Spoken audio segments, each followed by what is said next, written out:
Olympics is, once again, a stepping stone for players to be looked at.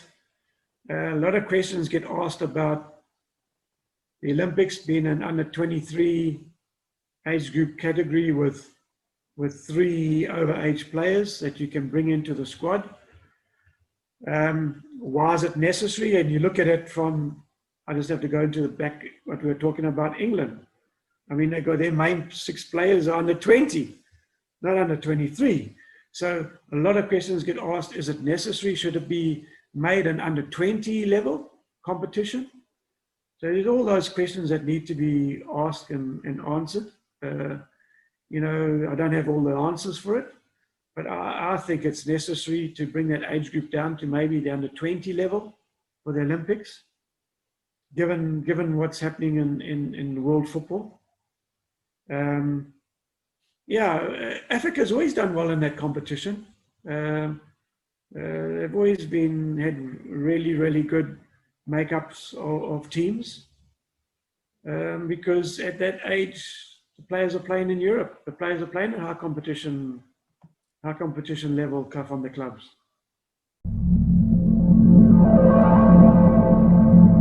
Well, some teams will say, okay, which ones can we use? Which ones will we rest? Given the European, talking from a European perspective now, because they just had the Euros. So England, who I think have qualified, will say, okay, do we need all those young players? The clubs will be saying, geez, guys, you want my players to go to the Olympics, but they just played in the Euros. Are there no other age group players that you can use to give myself? They've got a long season coming up. So there's all those questions and dynamics within each national setup, and the nations that have a lot of younger players, they might not use those players for the Olympics, but having put them into those national teams for the Olympics, they would certainly go far in the competition. But are you going to burn out those players? And that's a big question that needs to be asked. I know Pep Guardiola and all those coaches will be saying, what the hell are you guys doing, guys, if you call his younger players up and all those other players from the suckers and all those that have already had a huge tournament behind them.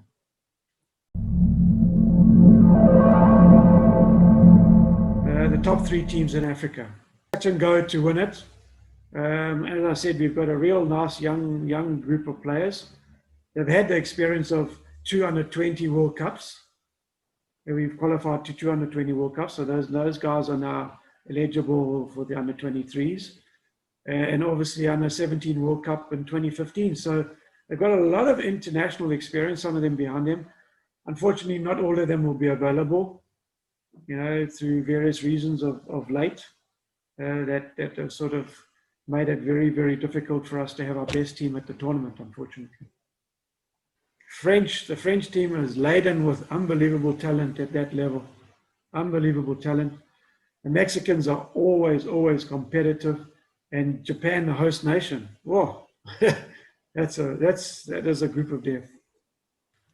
I think for a lot of the coaches, I mean, they know those players are going to be part of the senior team. It's just going for the highest position you can.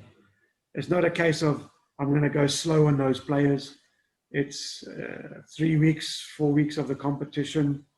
We have to give it our all. And, it's not going to, look, I mean, as I said earlier, there are the players that have been part of other tournaments on the go at the moment.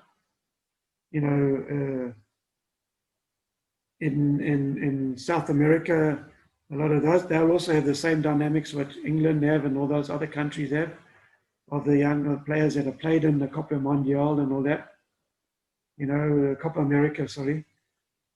So, yeah, they'll have a similar sort of situation, But yeah, it's all out. It's not a case of I'm going to save players for the national team. It actually brings them up to say, are you capable of playing in international competitions? The final, because they have to give it over now. As I said, there's been in the last week 6-7 changes, unfortunately. Players that would be starters in 11 that are not going to be able to make it.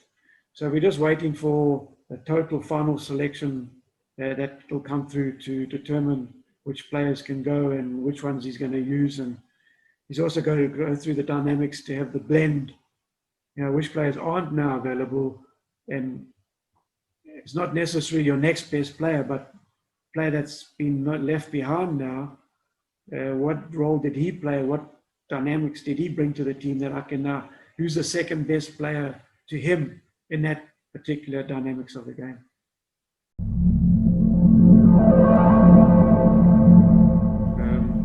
Let's hope that the team does well.